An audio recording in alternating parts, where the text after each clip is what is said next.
In this video, I'll introduce you to pyClarion. pyClarion is implemented as a Python package. It is an open source project and aims to be both flexible and simple to use. To use pyClarion, you must install Python. You can download Python directly from the Python website, but usually it's better to go through some kind of environment manager, like Conda. The pyClarion source code can be found on GitHub. To install pyClarion, simply extract the files to a chosen location, activate your Python environment if you have to, and run in the console the command pip install -e dot.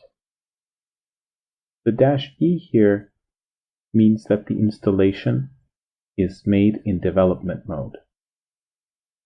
This means that if you move the pyClarion files from your chosen location, Python will no longer be able to find them. However, it also means that if you make changes to the files, they will be automatically reflected when you import the pyClarion library. Since the code is experimental, this is helpful. An important feature of pyClarion is that it defines an abstract construct hierarchy, which may be used to build customized agents in a piecemeal fashion.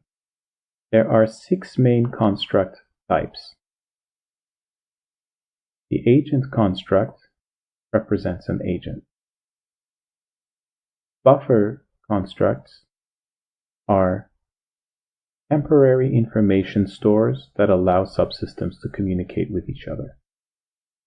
For instance, working memory would be implemented as a buffer. All subsystems are implemented using the subsystem construct. Both chunk nodes and feature nodes are implemented using the node construct. The flow construct is used to implement rule databases and bottom-level neural networks. The response construct is used to select subsystem responses. You may add as many nodes, flows, and responses as you like to a subsystem. You may add as many buffers and subsystems to an agent as you like. Furthermore, each construct type can be initialized and run separately. The specific behavior of the constructs are fully customizable. One thing that you need to do when constructing simulations is name each construct with a construct symbol. This helps identify the constructs and can be used to control processing. For this demonstration, we'll use a development version of pyClarion. We will simulate a free association task, which allows for a demonstration of similarity-based activations in NACS. The task is simply to produce the first thing that comes to mind when presented with the cue apple, referring to the fruit. The demo code and the specific version of the library can be reached by the links. Here is the demo code. The first 8 lines of the code simply serve to import the necessary resources from the pyClarion library. The first interesting line of code is line 14, where we initialize our agent by calling the constructor for an agent object. On line 16, we create a chunk database by initializing a chunks object, and we place this database into Alice's shared object dictionary. The chunk database is placed here because several constructs within Alice will need to have access to it. Next, we add a working memory buffer. Strictly speaking, this buffer doesn't really behave like working memory, because we'll be using it as the entry point for our stimulus. However, If we were initializing a proper working memory object, we'd use pretty much the same code, except that the proc argument would probably have a different value. The proc argument is what allows you to customize the behavior of construct realizers like the buffer object. You simply pass to it a special type of object, which is essentially a function, and the construct realizer knows to use it appropriately. The name argument to the buffer object automatically constructs a construct symbol that can be used to identify the buffer. In this case, I gave the buffer the name WM to refer to working memory. Finally, the matches argument tells the buffer construct to receive inputs from the subsystem called NACS. The expression subsystem NACS is an example of a construct symbol. Next, we initialize the NACS in much the same way, except we refer to the subsystem construct, and the proc we pass in is the NACS proc. If we were building a different subsystem, we'd simply pass in a different proc. We keep a handle on NACS because we're going to add stuff to it later. On line 36, the NACS is added to Alice. When a construct gets added, the agent object automatically checks if anything should connect to it and creates the necessary connections. The details of these connections are specified by the matches argument. Next, we create the features that are involved in this simulation.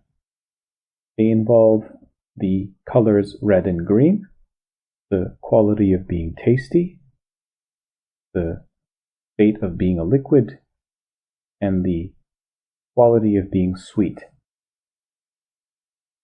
What's different in this initialization is that to the matches argument we pass in a construct type, saying that we'd like features to connect to any construct that outputs to the bottom level. The construct type is a flag, and every construct symbol is simply a pairing of a construct type with some identifying information. The feature node's behavior is defined by the max node proc. This simply evaluates each output recommendation for the feature and selects the maximum. Once the feature nodes have been constructed, they are added to the NACS on line 55. Chunks are constructed in a near identical way, except that they listen to flows that output to the top level, and they also get inputs from any buffers outputting into the subsystem.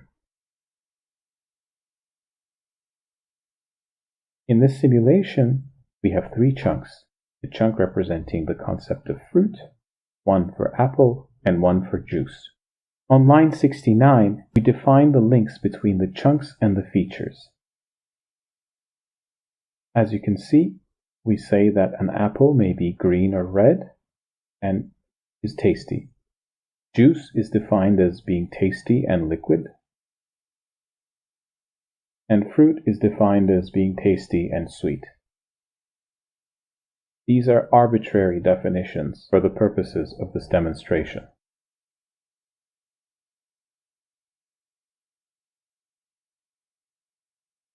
Now we can begin to add the various flows that will allow the nodes to activate each other. We create a bottom-up flow and a top-down flow that will allow features to activate chunks and chunks to activate features. Similarly, we create a flow for associative rules. These are rules in the top level. We add only one rule for demonstration purposes on line 110. This rule has as conclusion the concept fruit and has as its single condition the concept apple. It basically captures the idea that an apple is a fruit. This rule is placed into an associative rule database, which, as can be seen from line 108, is housed in the shared dictionary of the NACS.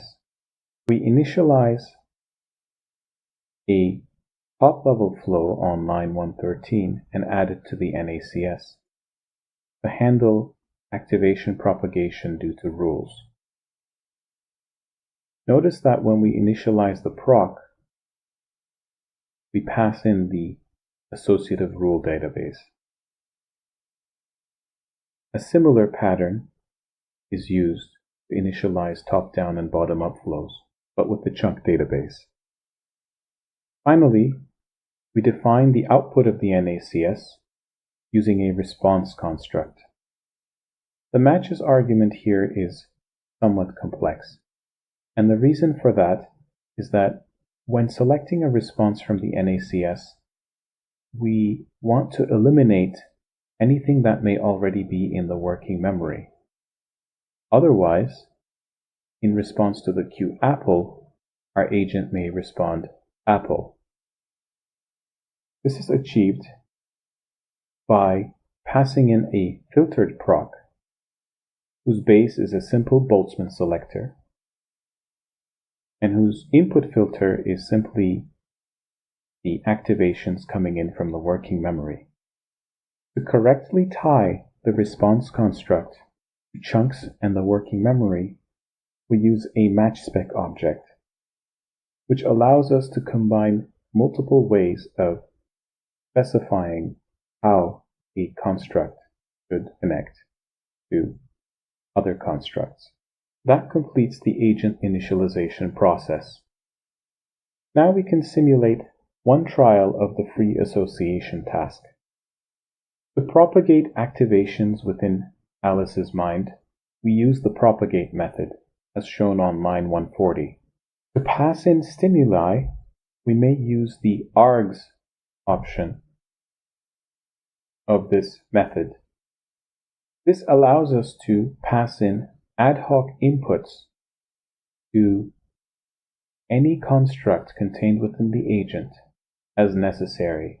This can be helpful for quickly testing out ideas. One propagation cycle is enough in this case for us to obtain our results.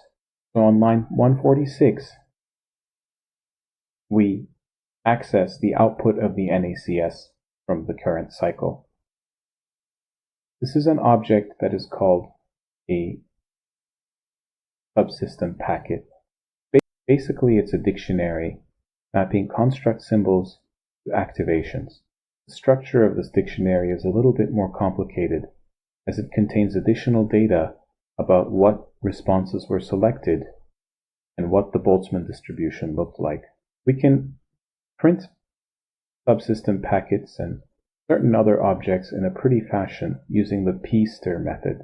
Once we're done, we can clear Alice's output using the clear output method. This can be useful if we want to have cleanly separated trials. And that's it. Okay, I've set up the simulation and I'm about to run it. And what you see here is the output of Alice's NACS after one cycle upon presentation of the cue apple. Over here, we see activations for each node in the NACS. Here, we see the Boltzmann distribution, and here we see the selected output. Note here that the juice chunk has an activation of 0.5 because it shares the feature tasty with apple. However, its other feature, state liquid, is not at all activated, preventing complete activation. On the other hand, the rule we just initialized linking apple to fruit means that the activation of apple is transmitted to fruit directly. This is why, in the output, fruit is preferred over juice.